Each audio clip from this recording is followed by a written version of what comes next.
Shinchan का ये episode सबसे हॉरर माना जाता है, इसीलिए इसे बैन किया गया। उस चीज को देखकर नोबिता के होश उड़ गए थे। जी हाँ। ऑल राइट गाइस, कैसे हो आप सब? यार बचपन भी क्या कमाल की चीज थी ना, मम्मी से छुपकर कार्टून्स देखना, शिनचैन की तरह अजीब अजीब आवाजें निकालना। लेकिन क्या आपको पता है कि इन मासूम कार्टून्स के पीछे एक हॉरर बेस्ड कहानी छिपी होती है? मतलब इसका कि डोरेमोन मासूम नहीं था, मासूम शर्मा था। आज की इस वीडियो में आप सभी को इन्हीं कार्टून्स के फैक्ट बताऊंगी, यानी ऐसे 3 फैक्ट जिनके बारे में आपको शायद पता हो। और फैक्ट नंबर 1 को सुनकर तो आप हैरान रह जाएंगे। चलिए दोस्तों, शुरुआत करते हैं सबके फेवरेट शो यानी शिनचैन से। शिनचैन हमेशा अपनी शरारती हरकतों की वजह से सबका फेवरेट है, लेकिन शिनचैन का एक ऐसा एपिसोड भी है जो सबसे ज्यादा हॉरर माना जाता है। मुझसे भी ज्यादा हॉरर है क्या? नहीं, ये तुमसे भी ज्यादा हॉरर है। जी हाँ, शिनचैन का एक एपिसोड आया था जिसका नाम था द व्हाइट डॉल। ये एपिसोड इतना ज्यादा क्रीपी था, इतना ज्यादा हॉरर था कि इसे इंडिया में बैन कर दिया गया। जिसके पीछे की वजह थी इसकी डॉल, वो व्हाइट डॉल यानी वो सफेद गुड़िया जो पूरे घर में अपने आप घूमती थी।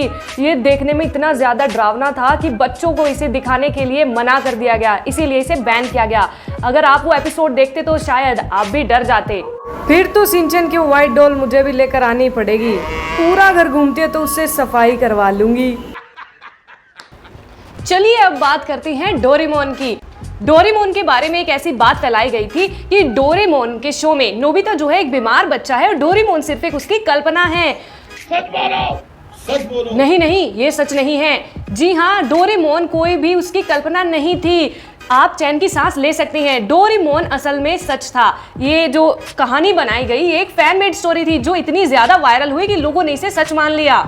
कैसे लोग रहते हैं यार यहाँ पर। चलिए दोस्तों, अब बात करते हैं अपने फैक्ट नंबर 1 की, यानी वो कार्टून जिसे बचपन में सुपर हीरो की तरह देखा जाता था। मैं भी एक सुपर हीरो हूँ जिसे पूरी दुनिया जानती है आज की तारीख में। फिर तो मैं भी सुपर हीरो हूँ। ओके, सो अब हम बात कर रहे हैं बेन 10 की। जी हाँ, आप सभी ने देखा ही होगा, जिन्होंने नहीं पता वो इंटरनेट पर देख सकते हैं। बेन 10 के एपिसोड में जो आपको ओमनीट्रिक्स दिखाई जाती है वो दरअसल बनाई हुई होती है एज़मथ की। एज़मथ पूरी यूनिवर्स का सबसे बड़ा साइंटिस्ट था और एज़मथ ने जो ये ओमनीट्रिक्स बनाई थी ये किसी वेपन की तरह नहीं, बल्कि ओमनीट्रिक्स को उसने एक पीस फैलाने के लिए बनाया था ताकि यूनिवर्स के सारे एलियंस एक दूसरे को समझ सके और साथ में रह सके। लेकिन बाद में इसे वेपन बना ही दिया गया। बेन 10 की वो ओमनीट्रिक्स अब तो मुझे लेनी ही पड़ेगी। और एज़मथ के द्वारा एक ऐसी तलवार बनाई गई थी एज़मथ के द्वारा जो कि पूरे यूनिवर्स को एक ही बार में तबाह कर सकती है। जी हाँ, ऐसी तलवार जिसका नाम था एस्कैलन। वो तलवार बहुत ज्यादा खतरनाक थी। इसका मतलब दुनिया का सबसे बड़ा साइंटिस्ट एक टाइम पर सबसे बड़ा खतरा भी था। आपको इनमें से कौन सा फैक्ट सबसे ज्यादा पसंद आया हमें कमेंट में जरूर बताइएगा, और अगली वीडियो आपको किस टॉपिक पर चाहिए वो जरूर बताइएगा। तब तक के लिए बाय बाय। शिनचैन की तरफ से भी बाय बाय।